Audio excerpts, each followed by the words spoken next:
ఈరోజు రాజంపాలెం దగ్గరలో ఉన్నటువంటి నర్సంపాలెం గ్రామంలో పెండ్యాల నాగమ్మ అనేటువంటి ఒక వృద్ధ మహిళ లేవలేని స్థితిలో ఉన్నారు. పిల్లలు ఉన్నప్పటికీ వారు ఎక్కడో ఉండి వాళ్ళు చూడట్లేదు. ఆ అమ్మాయికి కనీసం వండించి తినిపించేటువంటి వాళ్ళు కూడా ఎవరు లేదు. పక్కన ఉన్న వాళ్ళు ఏదో కొద్దిగా సహకారం అందిస్తున్నారు.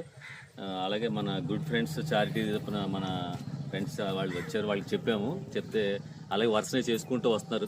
ఊర్లోనూ అలాగే దొండపూడి తర్వాత సాగిపోవడం అందులో చేసుకుంటూ వచ్చారు. దాంట్లో భాగంగా ఇక్కడ అమ్మాయికి కూడా కొద్దిగా ఆహారం అందించడం కోసం కొన్ని కూరగాయలు, ఒక బస్తా బియ్యం, కొద్దిగా దుప్పట్లు, చీరలు అవి అందించడం జరుగుతుంది. ఎందుకంటే ఎవరైనా దాతలు ఏమన్నా అలాంటి వాళ్ళకి సహాయం చేస్తే బాగుంటుందని అనుకుంటున్నాను ఇక్కడ వినేటువంటి వాళ్ళు కూడా. ఎందుకంటే ఆ వృద్ధాప్యంలో ఏమి చేసుకోలేని స్థితిలో చాలా రోజుల నుంచి ఇబ్బంది పడుతుంది పాపం. పక్కన ఉన్నటువంటి వీళ్ళు కూడా వృద్ధాప్యంలో ఉన్నారు, వీళ్ళు పాపం సహకరిస్తున్నారు. చిన్నయ్యను వాళ్ళ ఆవిడ గారిద్దరు కూడా చాలా వృద్ధాప్యంలో ఉన్నారు. అతను కూడా అనారోగ్యంతో ఉన్నాడు, లేవలేని స్థితిలో ఉన్నాడు.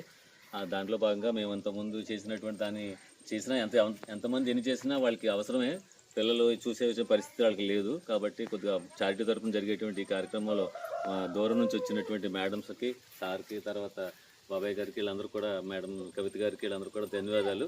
ఇంత లోపలికి వచ్చి ఇలాంటి రియల్ సిచ్యువేషన్ వాళ్ళు చూసి వాళ్ళు స్పందించి చేస్తున్నందుకు వాళ్ళందరికీ మన నర్సంపాలెం గ్రామ పెద్దల తరఫున అందరూ కూడా కృతజ్ఞతలు తెలియజేసుకుంటున్నాం. Thank you.